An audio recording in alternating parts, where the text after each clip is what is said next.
This Justice Department is not going to detail every single thing that they know, but they're going to tell you enough. And listen up. Here's Merrick Garland. Attorney General Lisa Monaco and FBI Director Paula Bate. Today, the Justice Department arrested Jack Douglas Teixeira in connection with an investigation into alleged unauthorized removal, retention, and transmission of classified national defense information. Teixeira is an employee of the United States Air Force National Guard. FBI agents took Teixeira into custody earlier this afternoon without incident. He will have an initial appearance at the U.S. District Court for the District of Massachusetts.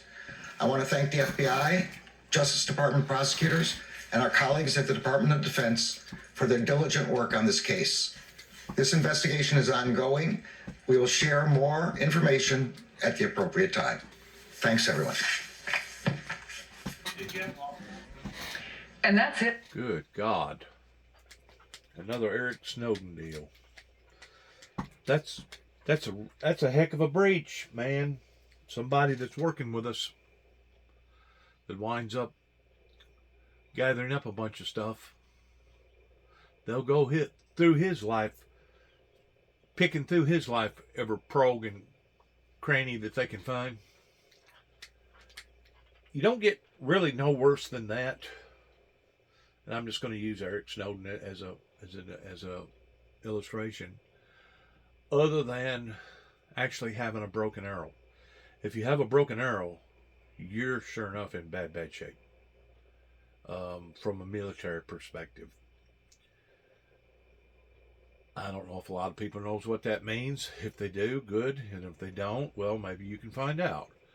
But the fact of the matter is, military always has certain protocol, and whenever somebody breaks that protocol, they'll let you know real quick what you have done, and now they want to know why you done it.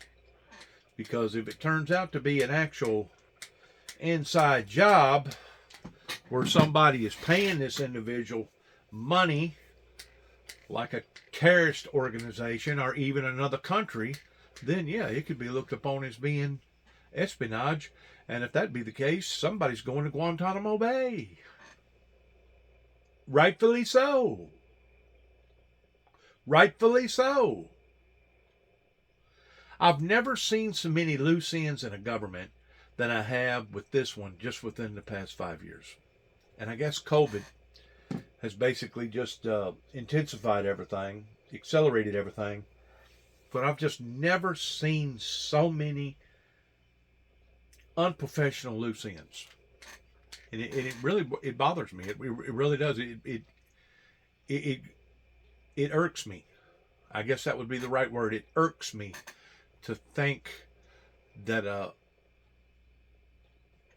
an empire as big as the United States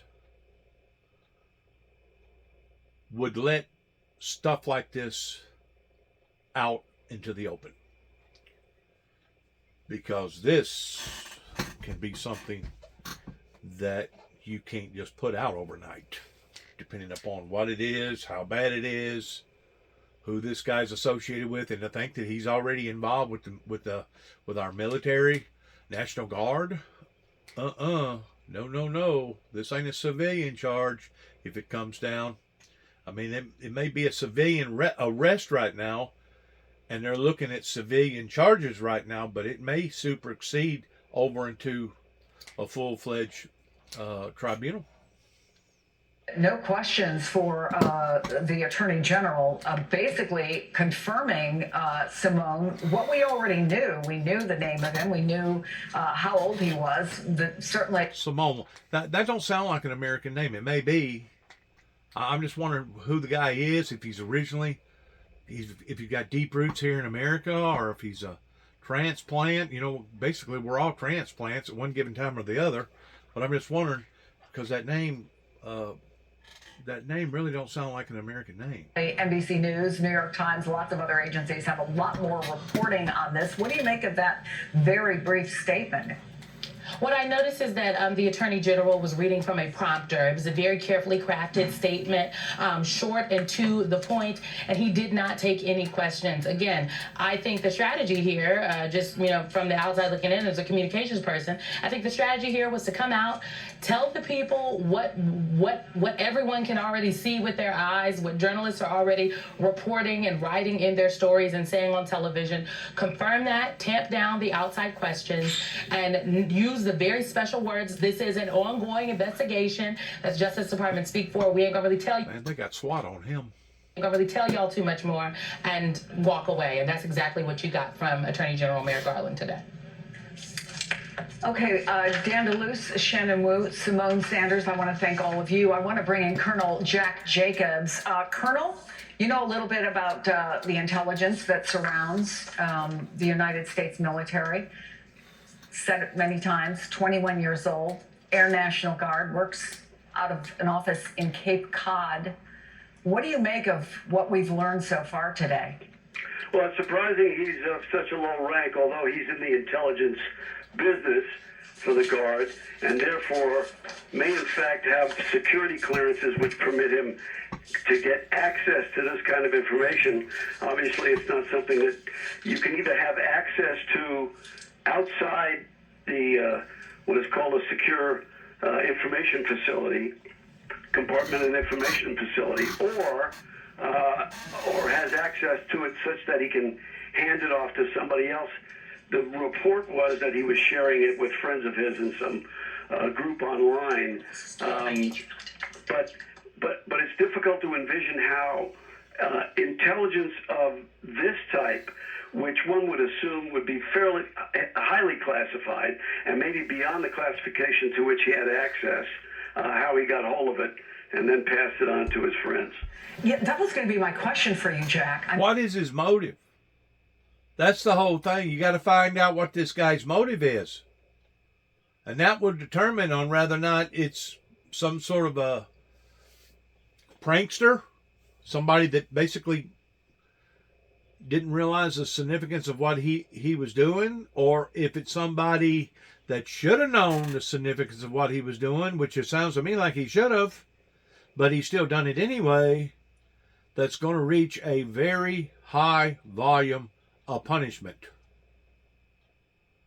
And if they can figure out that he was making money, that somebody was actually getting to him and paying him for this information, that is an automatic military reprimand that will cost him years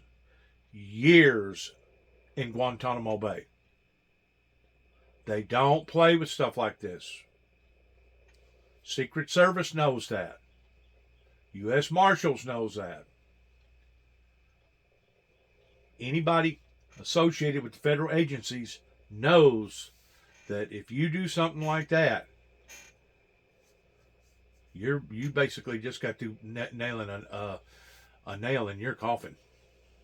And you may not die physically, but emotionally and having liberty towards getting out, you may not never get out.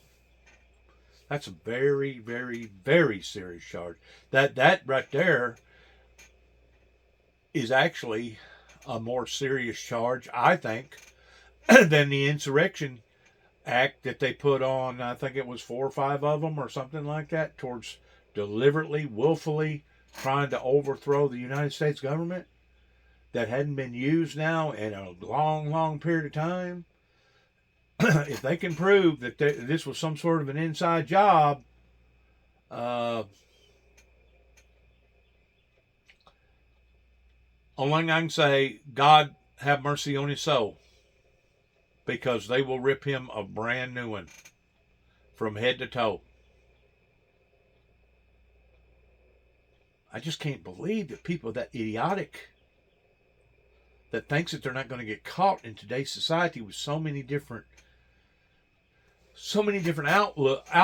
outlooks and so many different posts and so many different cameras and so many different people that's online that's looking for stuff like that. I just can't believe that somebody be that idiotic.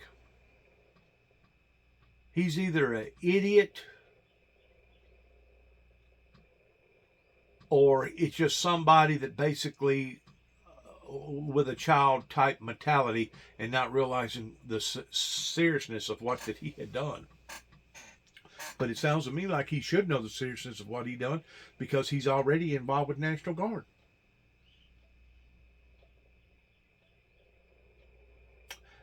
That's almost looked upon as being a traitor, an all out and out traitor under the Espionage Act. And the last time I looked, if you get charged guilty for that, the United States government has the privilege of whether or not they want to execute you and in how they are going to execute you. When we look at the breadth of what has been reported of the kinds of intelligence that were apparently part of this classified trove and other documents, would it be typical for a 21-year-old in the National Guard to be able to access it? What kinds of questions does that raise for you, Jack? Well, it's atypical. You wouldn't think that would be able to be accessed by somebody of his grade necessarily, and certainly it raises more questions about his component. He was in the National Guard, and though we rely very heavily on the Guard and the Reserve components because we have a volunteer force, we don't have draftees and so on, and they have access to materials. We're talking about materials that were probably classified at a high level, secret and even higher, but more significantly because it dealt with our allies and information about our adversaries, probably was classified also as no foreign, that is, no dissemination to anybody other than Americans, which meant that it was probably very, very well, it was supposed to be compartmented and not permitted to be released to anybody outside a secure facility. We don't know very much about this so far, but it's actually quite astounding that somebody of his component and his grade would have access to this kind of material. And there's no doubt about the fact that this will cause not only an investigation about this particular incident, but an investigation into how we handle classified material generally, Chris. You know, whenever that movie come out, War Games, pretending to that kid that had extreme talents whenever it come to going in behind back doors and being able to breach into computer systems and files, there's not a doubt in my mind that there's people out there that if they want to, they can just about impenetrate anything electronically. Anything. And I know a lot of people that set up those firewalls and stuff will say, no, we got this one covered. Oh, yeah? Well, they thought that we had 911 prevention covered.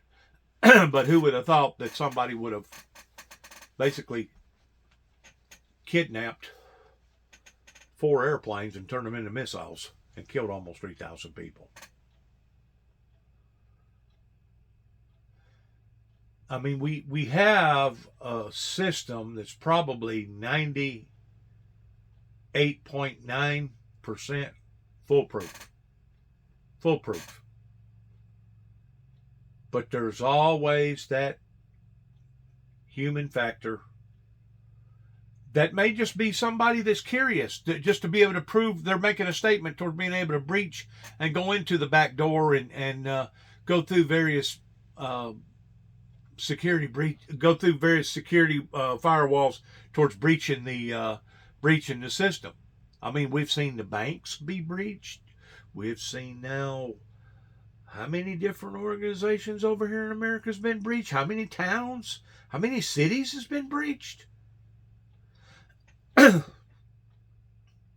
There's no doubt we live in a time today, in an era today, that without the computer system, we would not be able to function as a functionable global society. I don't even know if we would be able to go back and start functioning as a national society without the computer. There's no doubt that the computer has turned into a live entity of itself that goes way, way beyond the teletyper or communications with satellite or TV or radio or any of the above, or a phone. I mean, it was so secure whenever George Jr. Was president with Dick Cheney. They refused to talk on any type of cellular phones, especially if they was talking classified business. They would not talk on a cellular phone. And the reason why that they wouldn't talk on a cellular phone is because they already knew, just like Eric Snowden, toward what goes on above our heads, that we really don't have no idea in the depth of how many eyes and ears and what their capability is up there that they can do. But there are certain people like Eric Snowden and the 43rd President of the United States that was fully aware of what the capabilities are, fully aware in how the breaches can be neglected or taken advantage of, and because of it, it's serious. It's very, very serious. It'd be the same thing if somebody was trying to obtain uranium towards wanting to build some sort of a nuclear device. It would be serious. You would have so many people on you, so many federal agencies on you. If you was to get out here and try to buy up stuff like that you ain't supposed to have, they would nail you to the coffin.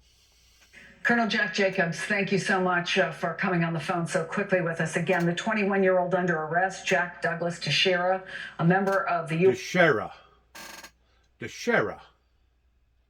Does that sound like an English American name to you? Air Force National Guard. All those pictures you saw with FBI Maybe. activity when they took him into custody without incident. That's going to do it for me. Chris Jansing Reports comes to you every weekday, 1 o'clock to 3 o'clock Eastern. Right. Advertise. Got to put your shingle out there. Make sure everybody knows who you are. Airman TEIXEIRA is said to have uploaded hundreds of pages of intelligence briefings. Hundreds.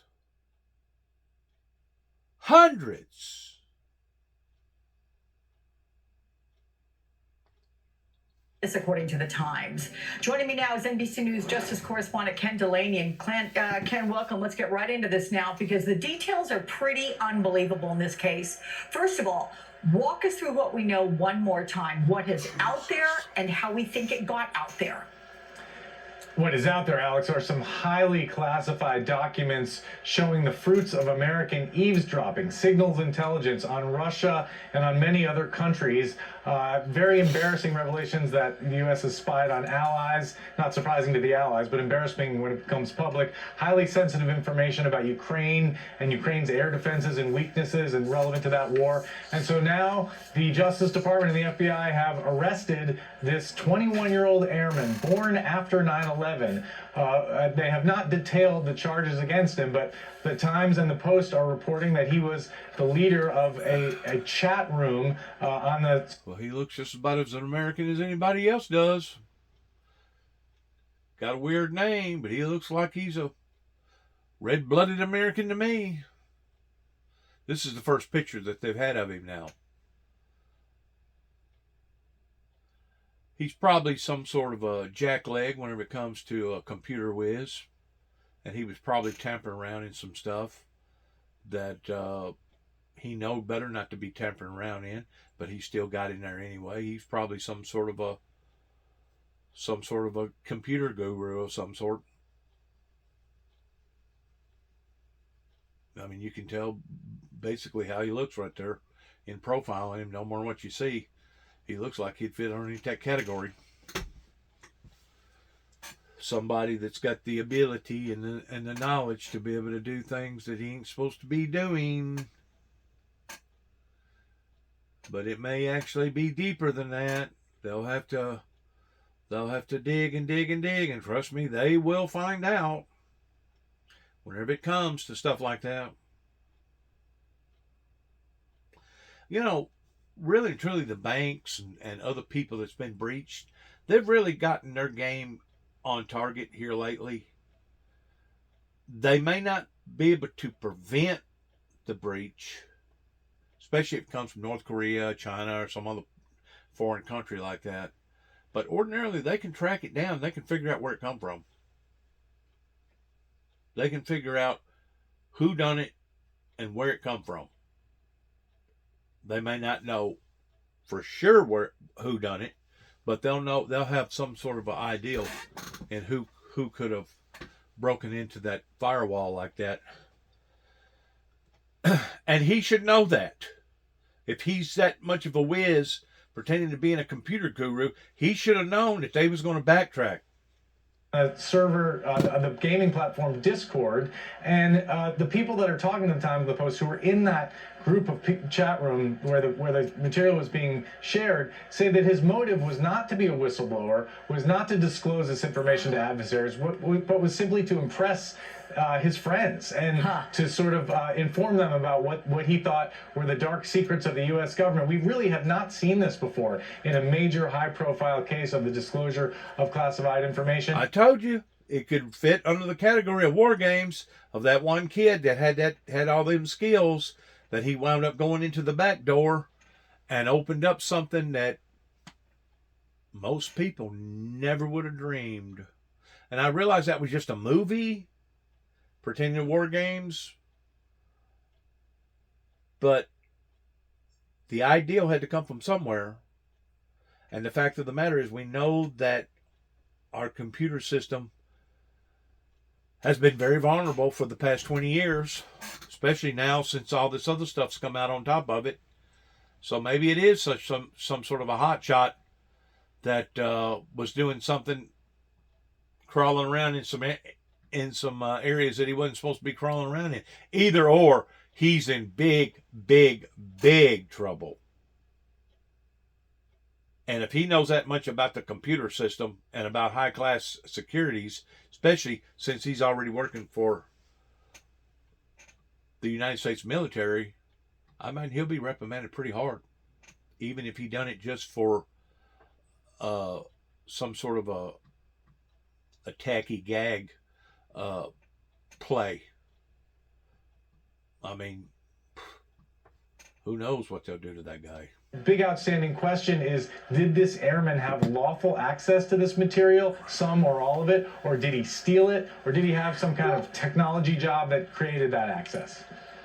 See, that's the thing. By the way, we're looking at video just outside of his home there in Massachusetts where the arrest was made peacefully, apparently, according to Attorney General Merrick Garland. He did not resist arrest at all. But this brings up the question, how did he get access to this? It is incredible to think that a 21-year-old National Guard airman would have access to this level of classified documents. The one thing that appeased me in the very slightest way, Ken, is that he was identified as somebody who works in the intelligence wing of the Massachusetts Air National Guard.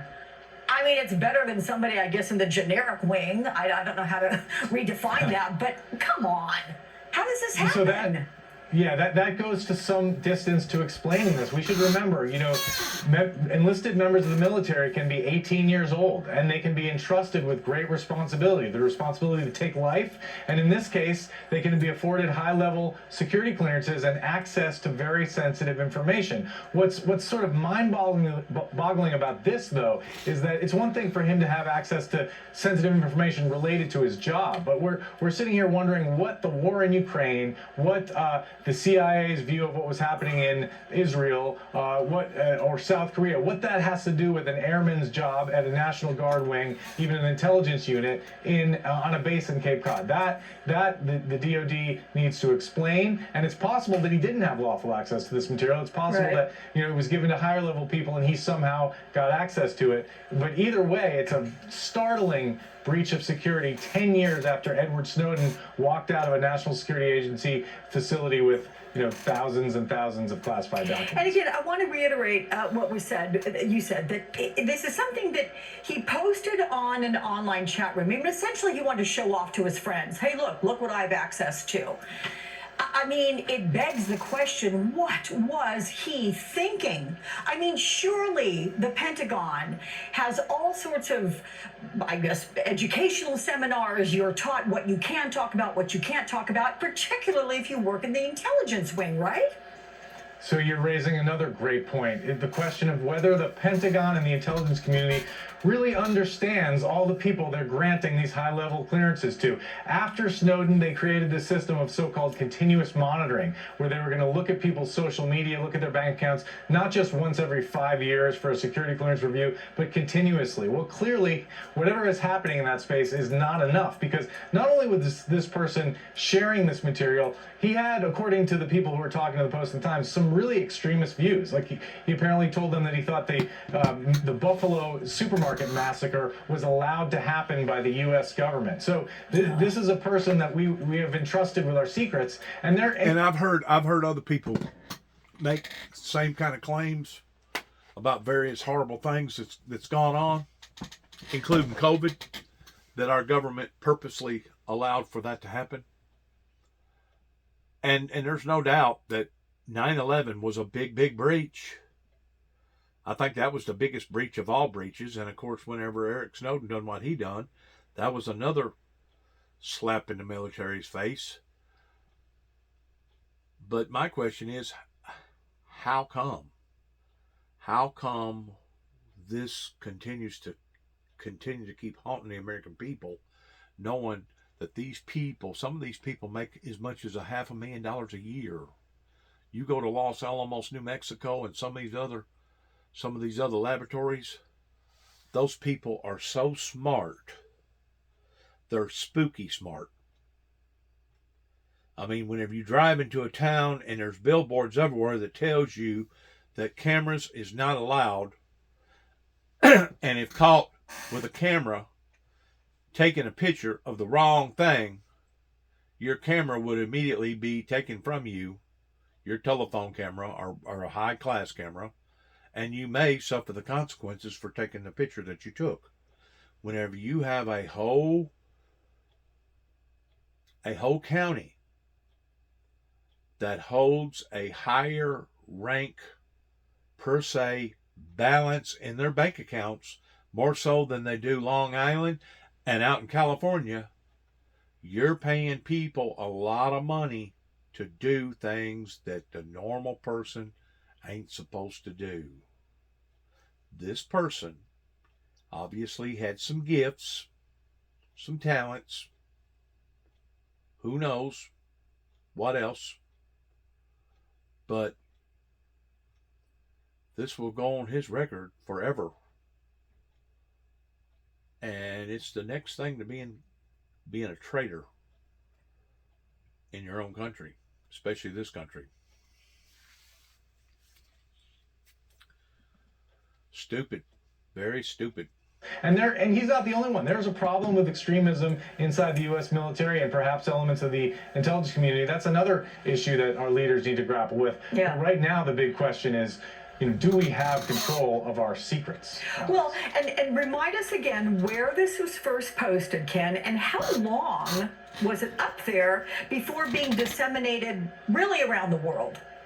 Right, it was posted to a chat room on a gaming platform called Discord, which allows users to create their own private chat rooms.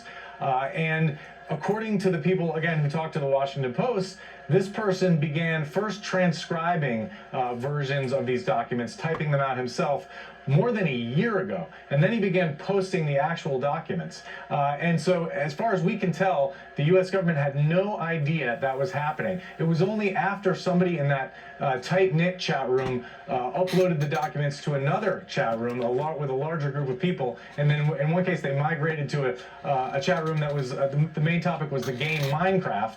Then the documents started to leak out, and eventually they made their way to journalists, and then the U.S. government figured this out. But that is another sort of amazing aspect of this, that these documents were out there on the internet, albeit in a closed chat room, without the U.S. having any idea, Alex. I tell you what it creates in my mind is just the extent to which there are so many challenges to try to find everything that's out there online, on social media, and being able to monitor that. I mean, you always think it's a next to impossible job to do effectively, and here's one example of that it was out there.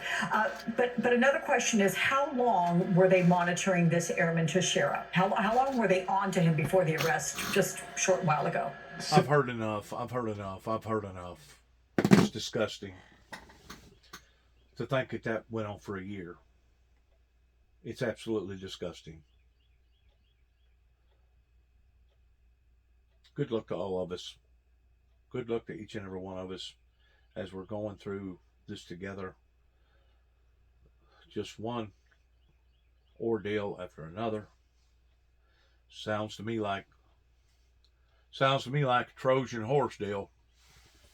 I've said all along, whenever they brought this on board to the civilian race, they didn't look at everything and monitor and make sure that they had it all tucked away like it should have been.